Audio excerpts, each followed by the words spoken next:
اللهم صل على بسم الله الرحمن الرحيم إن تبدوا خيرا أو تخفوه أو تعفوا عن سوء فإن الله كان عفوا قديرا صدق اللہ العظیم۔ اے مسلمانوں، اگر تم کوئی نیک کام ظاہر طور پر کرو یا چھپا کر کرو یا کسی برائی کو معاف کرو تو بہتر ہے، کیونکہ اللہ بھی معاف کرنے والا اور بڑی قدرت والا ہے۔ یہ آیت کریمہ سورۃ النساء کی ہے، آیت نمبر 149، پارہ نمبر 6، رکوع نمبر 1۔ اس آیت کریمہ میں اللہ نے اس بات کی وضاحت فرمائی ہے کہ اگرچہ مظلوم کو اس بات کی اجازت ہے کہ وہ ظالم کی برائی کرے، ظالم کے خلاف لوگوں کے سامنے فریاد کرے، اس کے ظلم کو لوگوں کے سامنے بیان کرے، لیکن اللہ کے نزدیک پھر بھی بہتر اور پسندیدہ بات یہ ہے کہ مظلوم صبر کرے اور برداشت سے کام لے اور زیادتی کرنے والے کو معاف کر دے۔ کیوں؟ جب ہم زیادتی کرنے والے کو معاف کریں گے تو اس کا فائدہ یہ ہوگا کہ وہ ندامت و شرمندگی کی وجہ سے ہو سکتا ہے کہ اپنے پچھلے گناہوں سے توبہ کر لیں اور آپ کا مداح ہو جائے اور آپ کے خلاف جو اس میں غم و غصہ تھا وہ ختم ہو کر ایک سیدھے راستے پر آ جائے۔ ایک مثال فتح مکہ کے موقع پر اللہ کے نبی صلی اللہ علیہ وسلم نے عام معافی کا اعلان کیا تھا۔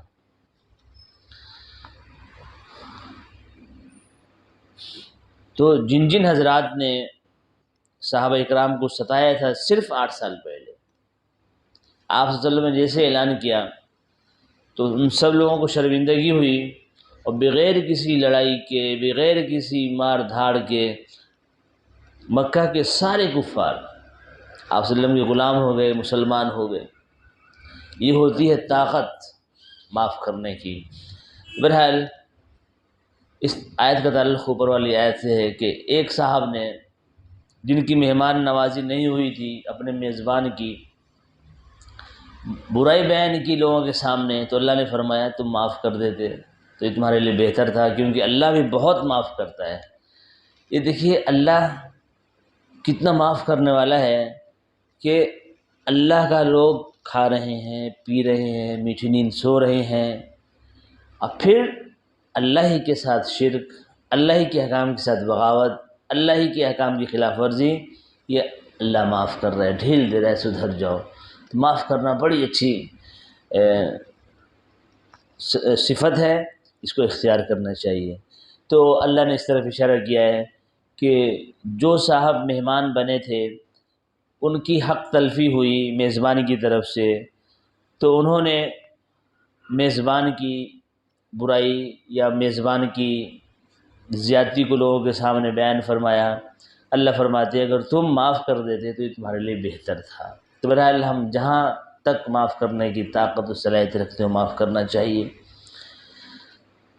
دوسری بات جو ان آیتوں سے، کل کی آیت سے اور آج کی آیت سے پیغام ملتا ہے ہمیں کہ ہم اور آپ کھانا کھلانے کو عبادت کی طرح انجام دیں۔ بڑی اس کے اندر اللہ نے فضیلت بیان فرمائی ہے۔ حدیث پاک میں فرمایا ایک آدمی کا کھانا 2 کو کافی، 2 کا 3 کو، 4 کا 8 کو، حدیث میں ہے باضابطہ۔ اس لیے آپ اور ہم کوشش کریں کہ آپ کا کبھی بھی کوئی سی بھی تاریخ ایسا نہ ہو جس میں آپ دوسروں کو نہ کھلاتے ہوں۔ اس کے لیے ضروری نہیں ہے کہ آپ باضابطہ اسپیشل ڈش بنائیں اور دعوت والا جو نظام کریں، نہیں۔ ابراہیم علیہ السلام کبھی بھی اکیلے نہیں کھائے، انہوں نے اپنے گھر میں ہر طرف دروازہ کھول رکھا تھا، اس انتظار میں کہ کوئی آدمی ادھر سے نظر آئے، کوئی ادھر سے نظر آئے، اس کو بلا کر کھاتے تھے۔ کبھی کوئی نہیں ملتا تھا، کئی کلومیٹر دور تک سفر کرتے اور اس کو بلا کر چل میرے ساتھ کھانا کھائیں۔ اس لیے یہ طریقہ بہت اچھا ہے جو چھوٹ گیا ہے، اس کے بڑے فائدے ہیں۔ اس لیے آپ کسی کو جب کھانا کھلائیں گے آپ کو وہ خوشی حاصل ہوگی جس کو وہی بیان کر سکتا ہے جس نے یہ کام کیا ہو۔ آپ دیکھیے حضرت عثمان غنی رضی اللہ تعالیٰ عنہ کو اللہ نے اتنا بڑا مقام دیا، اس کے پیچھے ایک وجہ ان کی سخاوت بھی ہے۔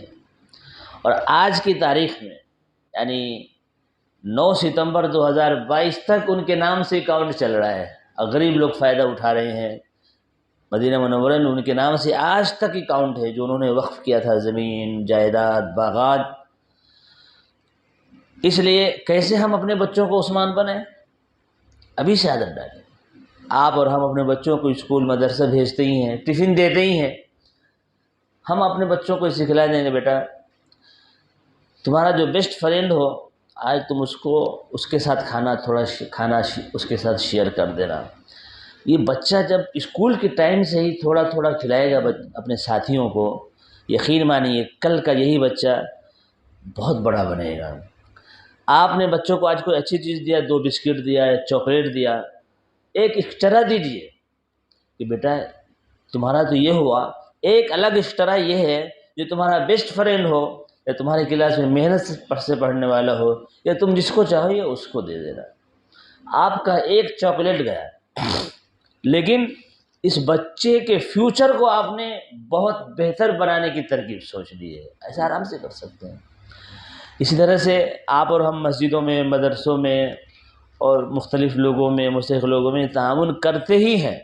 مثلا فرض کیجیے آج آپ نے 500 روپے مسجد میں آپ کو دینا ہے، مثلا آپ اپنے بچوں کو ساتھ لائیے اور یہ بولیے 400 روپے آپ اپنے نام کی رسید کٹائیے اور 100 روپے اس بچے کو دیجیے، بیٹا یہ تم رسید کٹاؤ۔ بات اتنی ہی ہے، آپ کو 500 روپے دینا ہی تھا، 400 روپے آپ کے نام کی رسید کٹائیے، 100 روپیہ بچے کے ہاتھ سے دلائے لگائیے، کل کو یہ بچہ عثمان غنی بنے گا انشاءاللہ۔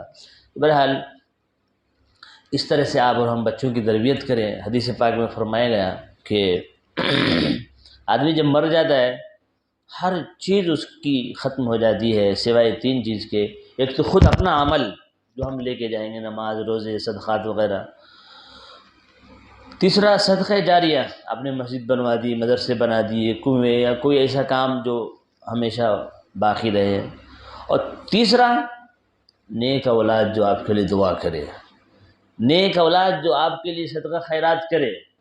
تو آپ نیک اولاد کو نیک بنانے کا بہترین طریقہ یہ ہے کہ بچے کو ساتھ میں رکھیں، کچھ پیسے اس سے دلائیں، کچھ پیسے آپ دیں، یہی بچہ کل خیرات کرنے والا اور آپ کے لیے دعائیں کرنے والا بنے گا۔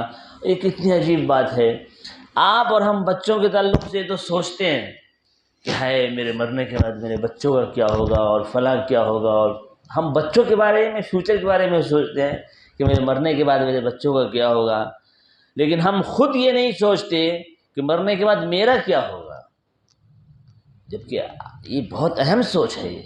بہرحال ہم اپنی آخرت اگر سدھارنا چاہتے ہیں تو بچوں کو بہترین تربیت دیں، اور اس طریقے سے آپ گھر میں جب کھانا کھاتے ہیں تو بچوں کو بولا کریں بیٹا پانی لے کے آؤ۔ جو بچے پانی لا سکتے ہوں چھوٹے معصوم، پانی پلانے کی عادت ڈالیے۔ جو بچے بڑے ہو سکتے ہوں اس کو بولے بیٹا تم تھوڑا یہ کام کرو۔ جب دعوت کریں آپ تو بچوں کے ہاتھ سے بولے تم ذرا سالن تقسیم کرو، یا تم ذرا پانی پلانے کا کام کرو، تم فلاں۔ کل کو جیسے جیسے بچے بڑھیں گے یہی عادتیں دوسرے لوگوں کو کھلانے کی پلانے کی عادت آئے گی، جس کی تلقین یہ قرآن پاک کر رہا ہے۔ بہرحال اس بات کا خاص خیال رکھیں، اور یہ بہت آسان طریقہ ہے۔ آپ اور ہم جب چندہ دیا کریں کسی کو، خود سے بھی دیں، بچوں کے ہاتھ سے دلانے لگائیں، اپنے نام سے دیں، بچوں کے نام سے دیں۔ اور اسکولوں میں آپ بچوں کے لیے اسپیشل آپ نے 2 ربڑ دے دیا ہے، مثلا 2 پینسل دے دیا ہے، اس کو بولے بیٹا یہ 1 پینسل تمہارے بیگ میں ایکسٹرا رکھنا، کبھی ایسا ہوتا ہے کہ تمہارے کسی ساتھی کا گم ہو گیا تو اس کو دے دو، پھر یا تو ہی دو، اگر اس کو ضرورت نہیں ہے تو پھر لے لو، پھر کل کو کوئی اور مدد کرنے کی ضرورت پڑے پھر تم اس کو دے دو۔ تو ایک مدد کرنے کے نام پر پینسل رکھے ایکسٹرا میں، ایمرجنسی۔ اس طرح سے جب بچہ فرسٹ کلاس سے لے کے 10 کلاس تک اس طرح کی عادت اختیار کرے گا، کل کو وہی بچہ وہ بنے گا جس کی قرآن پاک یہاں ہمیں اس کی اشارہ کر رہا ہے۔ دعا ہے کہ اللہ تبارک تعالی ہم سب لوگوں کو قرآن کی آیتوں اور پیغام اور نصیحتوں پر عمل کرنے کی توفیق عطا فرمائے، آمین۔